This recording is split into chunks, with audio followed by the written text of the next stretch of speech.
Park City Authority, and welcome to week 3 of the teen program. This week, for the first time, we are going to be focusing on photography. So it's really exciting. And photography actually means painting with light. So first we're going to talk about light and how you want to be mindful of light when you are looking for things to photograph. We are just assuming that you have a camera on your cell phone. You might have a digital camera, you might have an SLR camera. We're not going to talk a lot about the different ways to use cameras because everyone has a different camera right now. And also cell phones and digital cameras have such great technology that they do a lot of the work for you.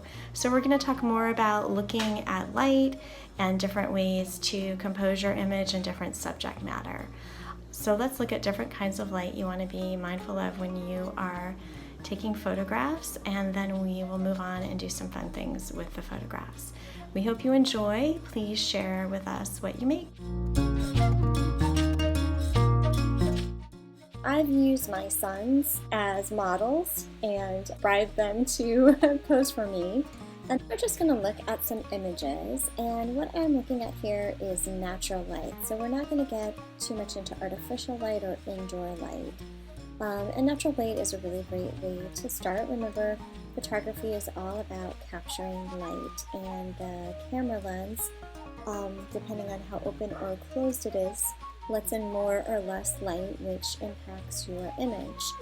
But the main thing to think about is what light are you already looking at?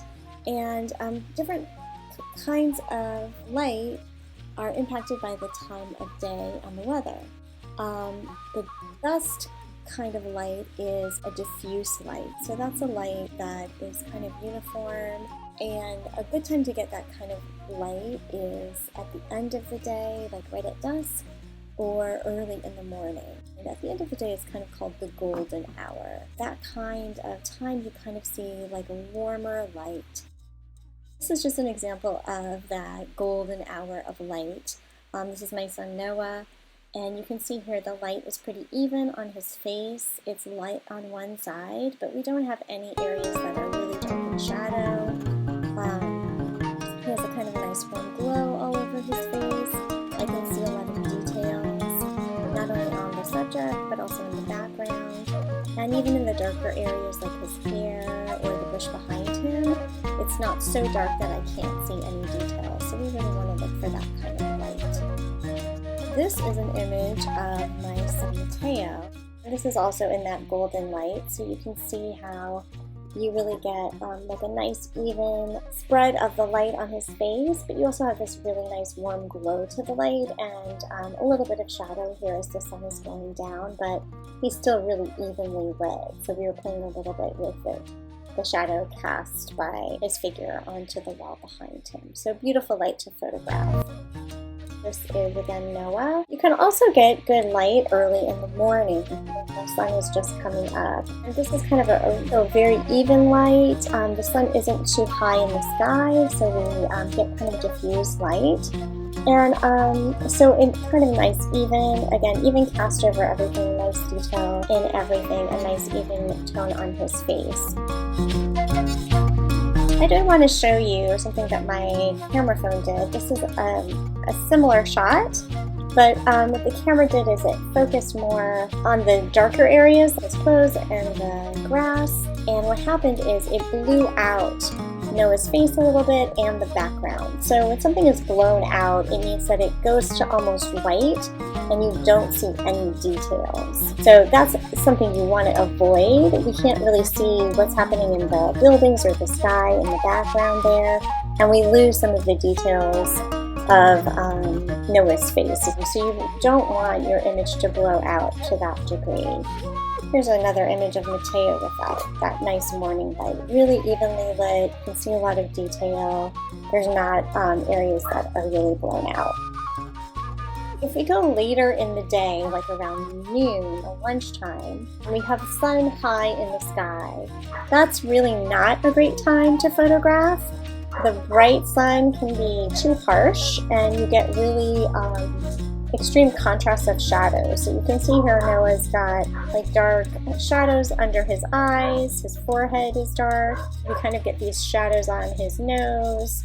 The light is so strong at that time of day that people squint. They have a hard time kind of making a nice expression. So you usually want to avoid really direct sunlight. A more diffuse light, either early in the morning, late at night, or even on like an overcast day, is really ideal for taking photographs.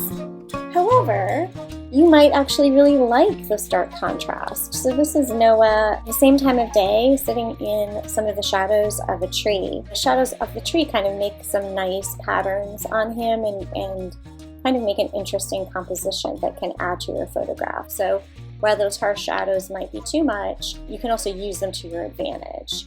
Here's a different shot of Noah at the same time. His face is really in shadow. I can't really see the details in his eyes that much.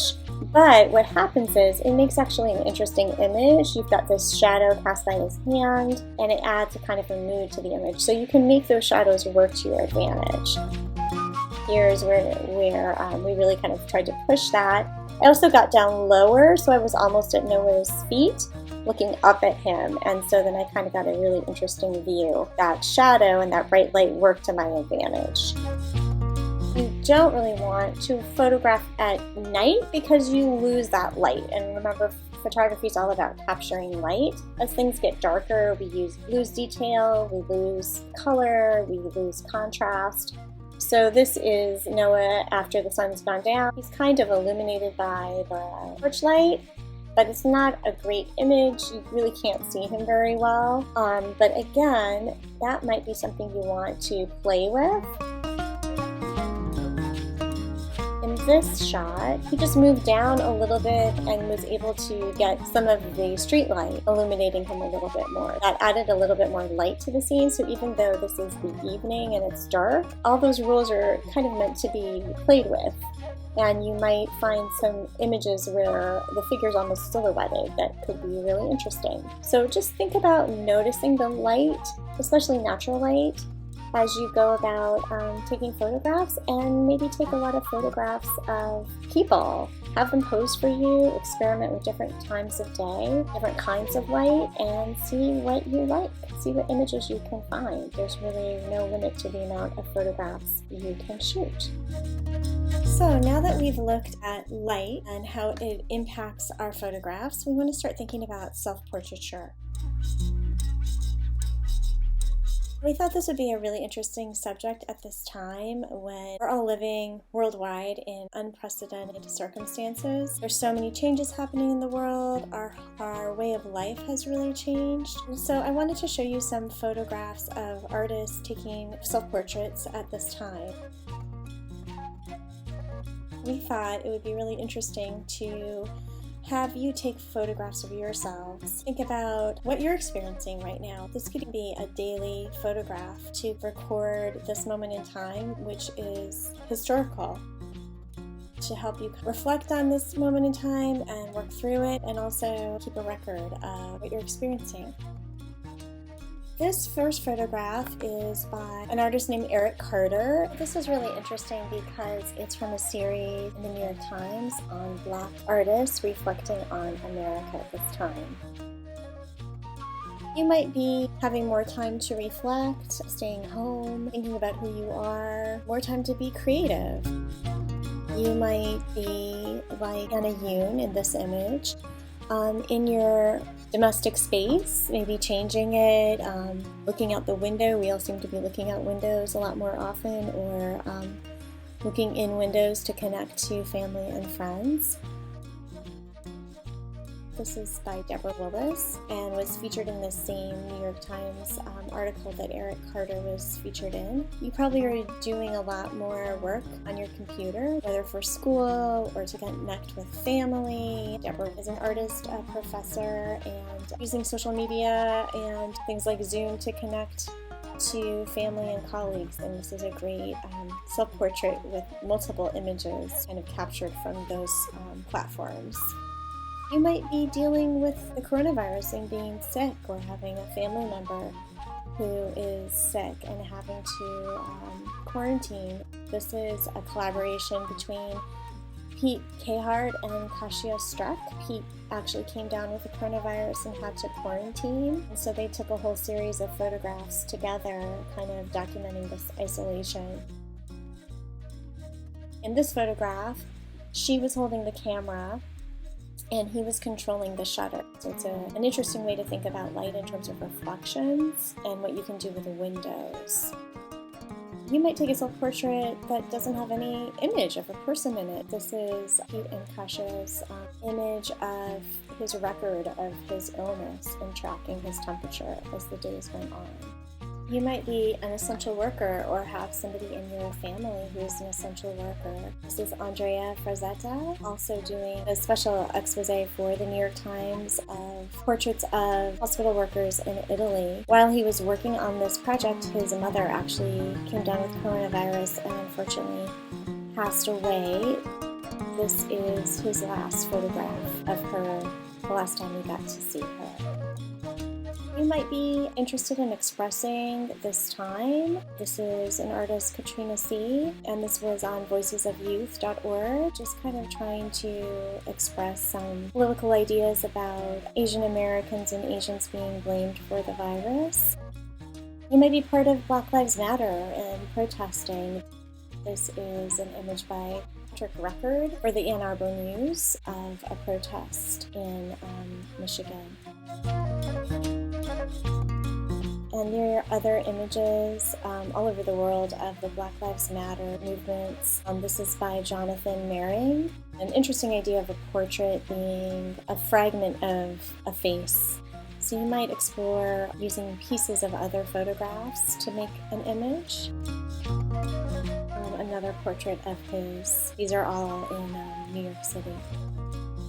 So, going back to that first image by Eric Carter, how do you take a self-portrait? One thing you can do is set the timer on your cell phone or hook a timer up to your camera. In this image by Eric Carter, he has put his camera on a tripod, and then there's a cord you can see here that's connected to a release that he's holding in his hand. So when he clicks the release, the camera goes off. He's also set up a mirror that you can see kind of framing him, but he's clipped to some kind of stand. You can do an elaborate setup like that. You can also use the timer on your phone, and you can have somebody else take a picture of you. So just because you're doing a self-portrait doesn't mean that you have to be the one pushing the shutter. You might have somebody sit for you in the way that you would like to be seen, and then have somebody else actually take the photo, like Pete Cahart and Kasia Struck, work on a collaboration of sorts. Lots of different creative ways to make an image. It's also fine to take a picture of yourself in a mirror or in a window or in some kind of reflection. We all know the selfie that everyone is working on these days, but selfies can be a little bit limiting. Try to be creative if you're going to do a selfie and see what you can do to push the limits of how you can express who you are, what you're going through right now. You might need to express something really personal. You might want to speak to political movements. You might be involved in Pride or Black Lives Matter. We just want you to express what you're experiencing. So think of all of these things in addition to thinking of lighting when you're taking your self-portraits. That was our first lesson in photography. We hope you have fun taking some portraits and experimenting with light. Then expand on that to do some self-portraits that kind of express what you're going through and who you are right now. And we hope you enjoyed. Please share with us what you do and send comments. We'd love to see what you're up to. Thanks so much. We are now going to take some of the photographs that you've been working with and do a little fun thing with double exposure. We're going to be using an online website that you can use to edit your photos. This is a free website, but you do need to download it to either a phone or a computer. It's basically like an app. So I'll give you the information for doing that, and then we can get started, and I'll show you how to use the software to do a double exposure.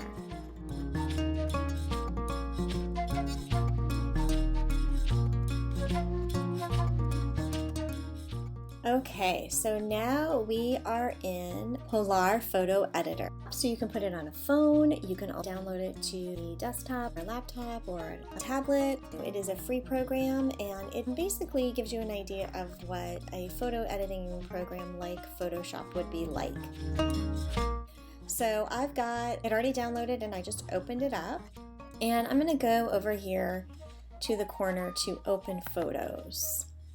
And then I already have on my desktop some files for dual exposure, so you just need to click on your whatever image you want to use. I want this image of Matteo, so I'm going to open that file. So we've got this image of Matteo now, and feel free to play along and do all kinds of editing here. There's all kinds of things that we can do to change the image. You can play with text, you can add shapes, you can retouch the image, you can use Liquify to make the face warp, you can crop the image, but what we're going to do is go to here, this is called overlays.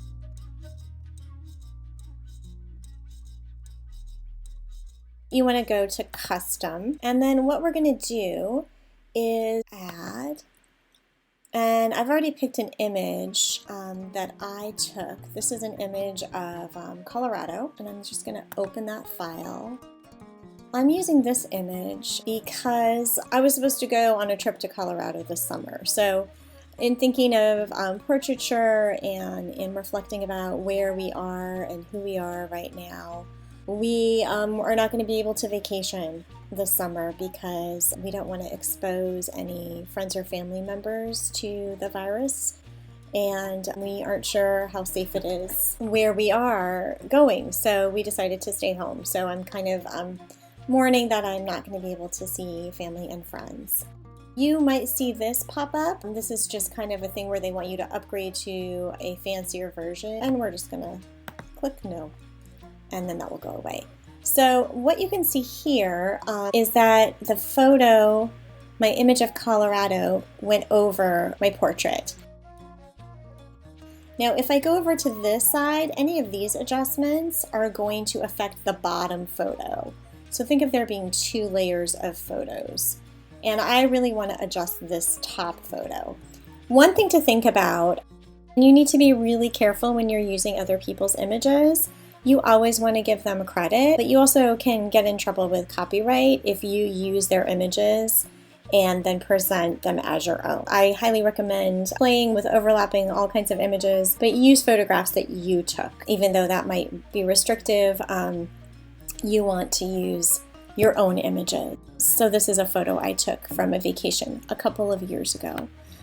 I can toggle between these 2 images, but I'm really dealing with that overlay on the top. So those are all my overlays. And if I click here, this says opacity down at the bottom. So that's going to be how opaque or how see-through that layer is.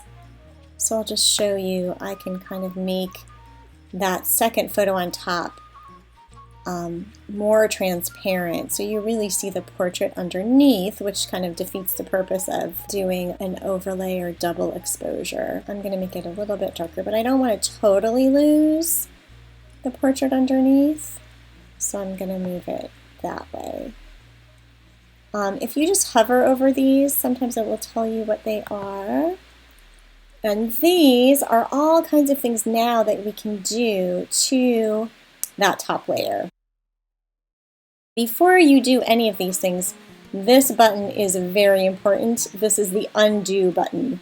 So if you do something and you don't like it, you want the undo button over here to stop what you just did. So down here again, this is all affecting this overlayer of the image I'm superimposing on top of the portrait, and this is mainly going to affect the portrait underneath. So let's see what we can do. Let's see if we darken that image and go off of it. So that's kind of interesting. I can also move that image around. So I can move the mountains totally up so his whole face is trees. I can move it down a little bit. I can move it to the side. That's kind of interesting. But I like this line of the mountain kind of coming along with his face. I don't think I want it quite that dark, so I'm gonna undo that. And let's see what else we can do. Vivid light, so that really changes our contrast. I like how we can see the clouds through this window over here. And you still get, I want that his shadow to still be in there. So I like this hard light. I think I'm gonna leave that. And let's play with the transparency again. In traditional photography in a darkroom, you would have had a negative of both images.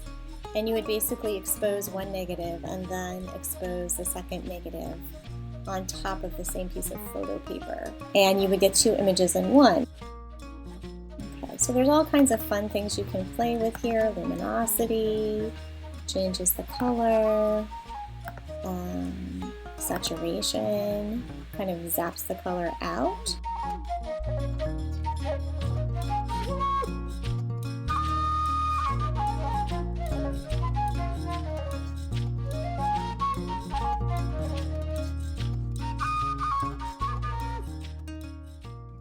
Interesting thing to know that this is where I can rotate that image, so I could flip the image and make it upside down. This shows me the original.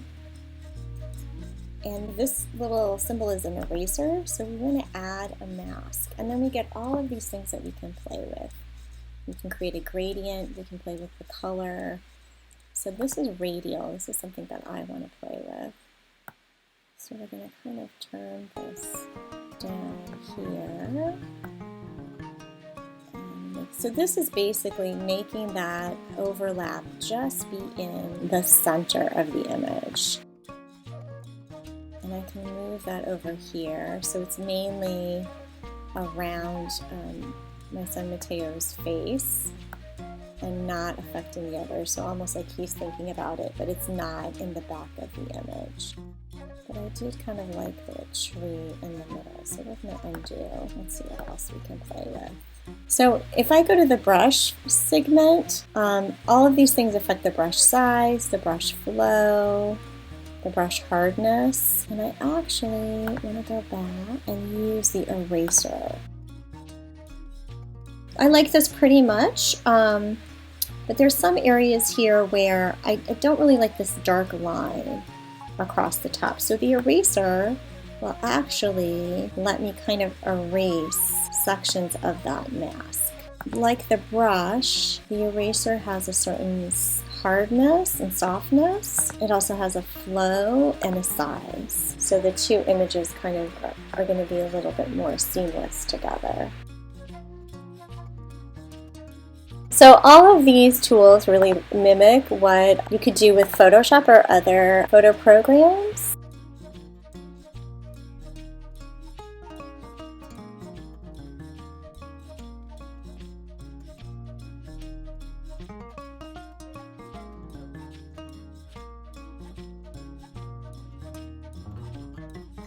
Ooh, look at that. That's kind of interesting. So this is not really what I was intending to do, and I can stretch the image this way as well, but it's kind of interesting. But this is a good way to add meaning to your image. And I want this to be kind of a combination of the two, so it's like we're thinking about the mountains are on his mind, or he could be there, but it doesn't obliterate him.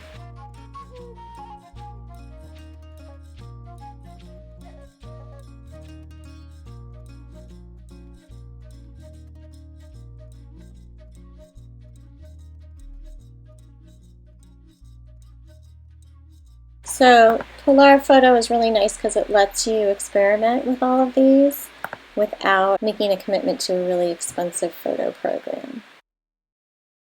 I'm going to go with my eraser.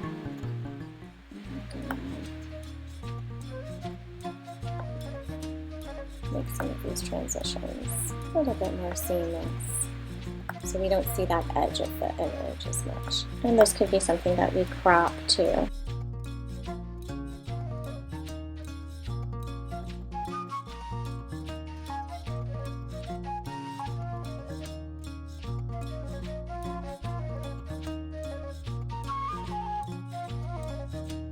I think I like that, but let's go back to our image. And I'm going to crop this, make it a little bit more of a horizontal. Now I don't really see my mask, but I still get a sense of these two images combining into one. So when you're all done and you want to save your image, you want to go over here to the top right to save photo, and we're going to use the free export. We get 2 a day. You want it to be a JPEG, you want the quality to be high. If you really love this image and you feel like you might get it printed, you want it to be best, but high is fine. And here you can name your image Taylor Dreams of Colorado. And it's a JPEG, and then I've got my image. Alright, that's Polar Photo Editor. Just have fun with it. So any images that you took, any of those self-portraits, see what other images you can take and put on top of it, and have fun. This is a great way to experiment with photography, not only what images you can take, but also what you can do with the images when you're done with them. Again, this has been Sarah. I'm an art specialist with Battery Park City Authority. So now you know how to do a double exposure, which is a photo technique that lots of photographers use either in the darkroom or on digital editing software. This is a simple way to experiment with it and just have fun. Please share with us what you do, and we look forward to seeing your work. Thanks so much.